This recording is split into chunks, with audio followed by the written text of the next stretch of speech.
Do you know what time it is? That's right. Tech Theater is proud to present Brian the TD Ketchum. Well, welcome back. I am Brian the TD Ketchum, and you all know my assistant, Kevin, ADCC Ketchum. And today we're doing a salute to affordable transportation. Now, people may be asking, why would you want to drive one of these? And the answer is simple. They're Because awesome. Cool, yeah, they're great. So, what do we have here, Kevin? This is a 1987 Honda CH80. The 80 stands for 80 cc's of Fury.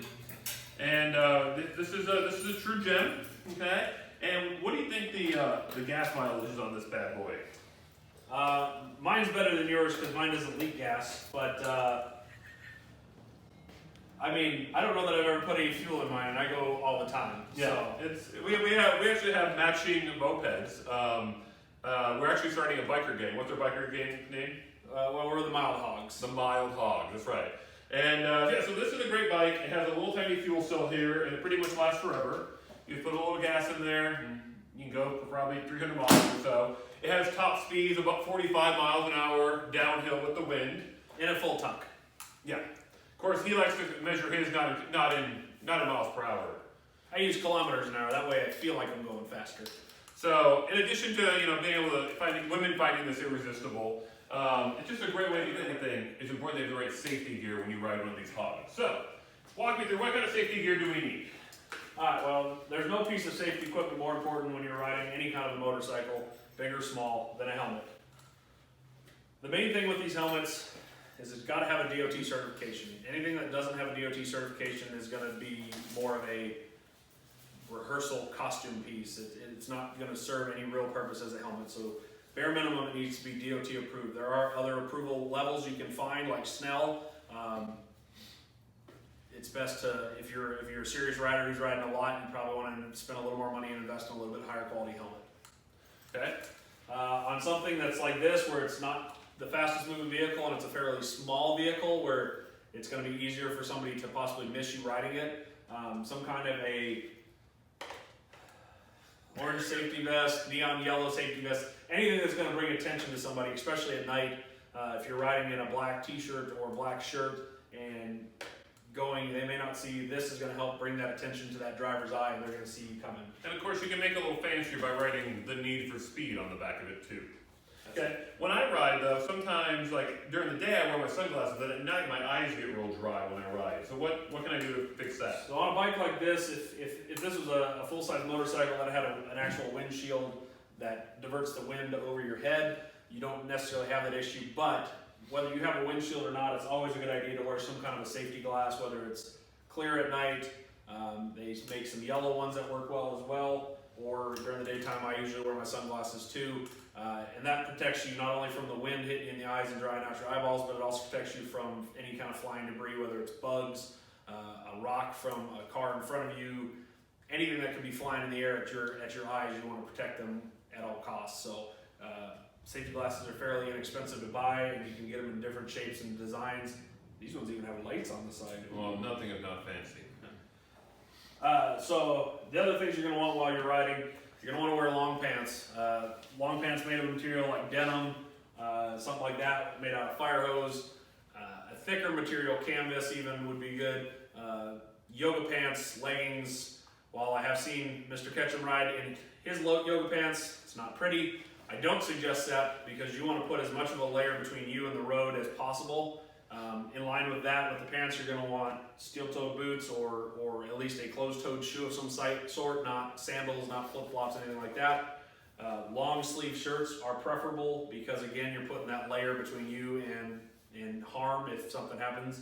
And then also a pair of gloves, whether it's a pair of leather gloves from like the Home Depot, or you can go to an actual motorcycle shop and purchase actual riding gloves. They even make them that are fingerless. They just go down to your knuckles. It gives you a little more movement for working the throttle and the brakes and stuff like that, but still gives you that protection on the main parts of your hand and up here on your knuckles if you were to ever lay it down. Now, one thing that we've talked about is joining a bicycle gang, motorcycle gang, if you will. What is the name of our motorcycle gang? We have started the first official chapter of the Mild Hogs. The Mild Hogs. And what's our mascot? What's our logo going to be on our jackets? The Evil Dr. Pork Chop from Toy Story.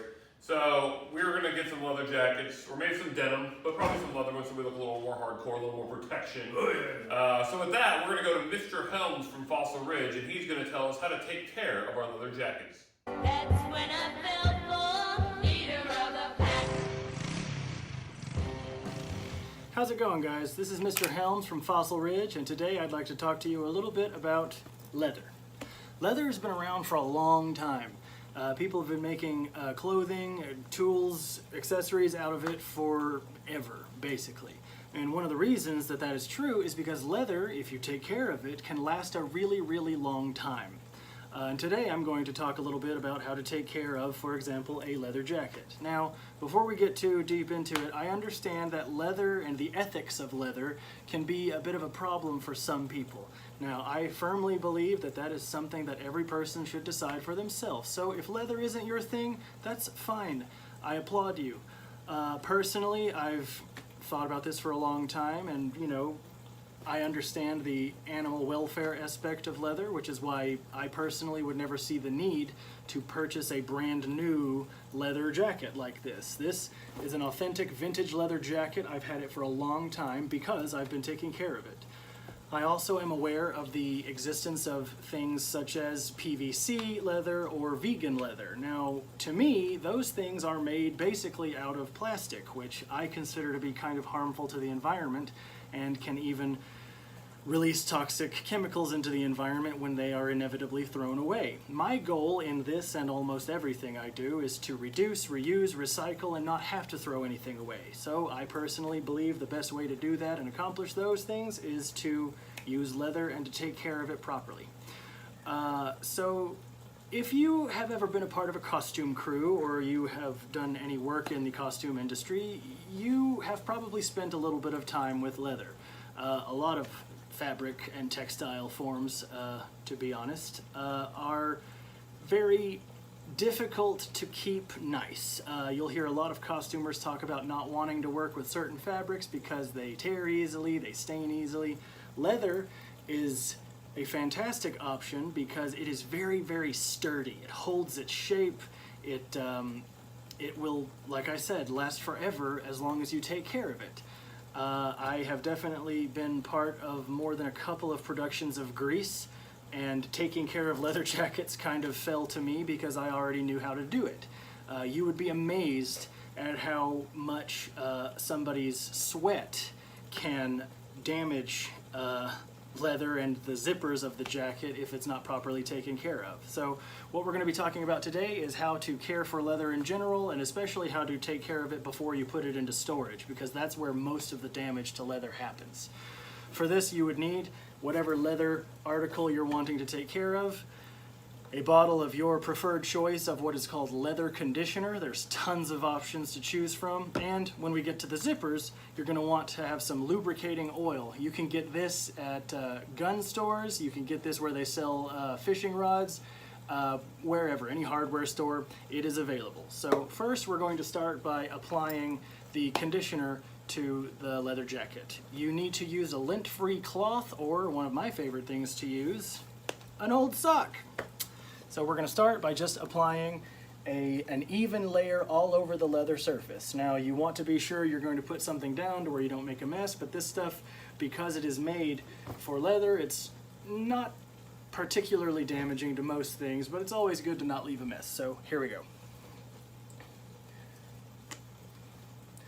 And we're just going to apply that to our applicator, kind of get it nice and easy, and we're just going to kind of put it on like this. You'll notice that this particular leather jacket is studded. I love that. The studs are newer than the jacket.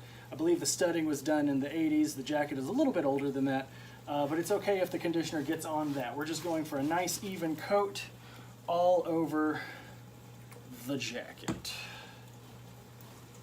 You especially want to be sure to get places where the leather bends and creases a lot, under the arms, the collar, etc. like that. Just a nice even coat on the coat. I'll probably cut that one out.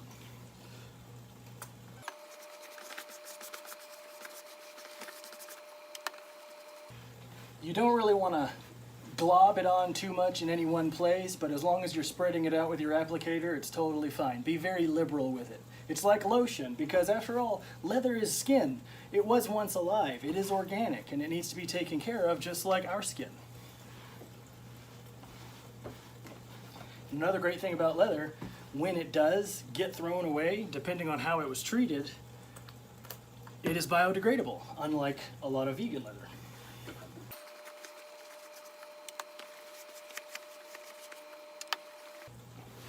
This is one of my rituals that I do every year when I know winter is ending and I won't be wearing this guy again for a while.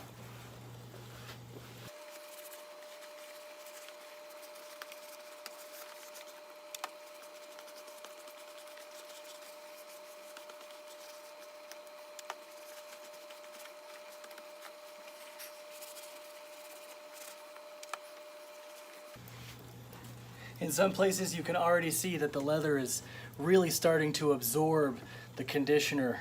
It's basically like it's thirsty. It's absorbing. It really needs that care and moisture that the conditioner applies. Properly conditioned leather is almost waterproof. That was a big perk, this style of leather jacket in the 50s and the 40s when they were worn primarily by people who rode motorcycles, because they would protect you from the weather when you were riding in the rain.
Okay, so we've got a nice even coat all over this thing, and we're going to need to let that set. Most leather cleaner, you need to let it sit for at least 2 hours to fully absorb. I like to let it set overnight.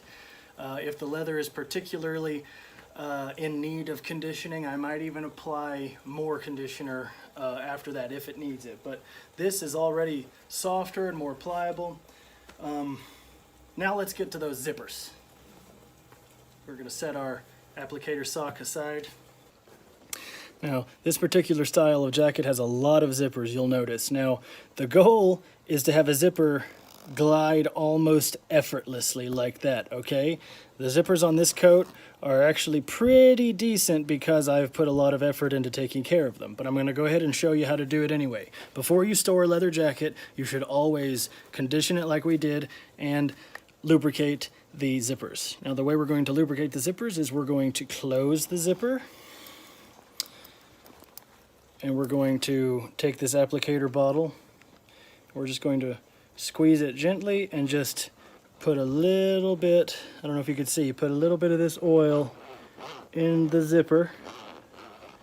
There, not too much, we don't want it running everywhere. And then after that, we're going to just take the zipper and gently open it, close it. We're just spreading that lubricating oil around. Open it, close it. Oh, it's getting even smoother. Perfect. This is exactly what we want. When people don't take care of their zippers, it gets harder and harder to unzip the zipper, and you find yourself pulling and tugging, and then that starts to hurt the stitching. It could risk breaking the zipper. So many things could go wrong. So save yourself the trouble and lubricate the zippers before storage, or just whenever they start getting hung up.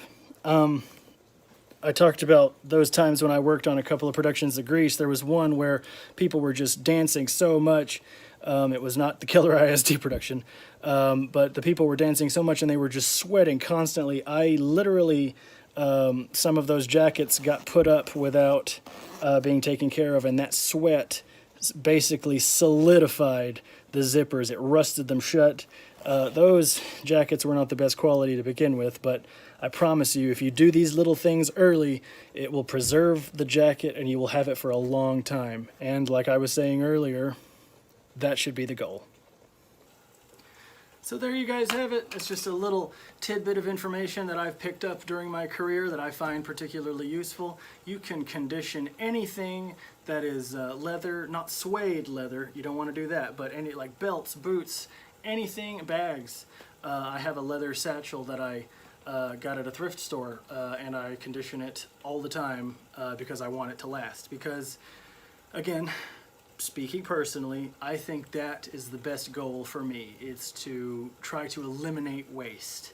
If you're someone who just can't be okay with wearing or using leather, I respect that completely. No matter what we do, as long as we're doing what we believe in and we're sticking to it, you can't ask for more than that. Hope you guys are staying safe and healthy, and I'll see you next time.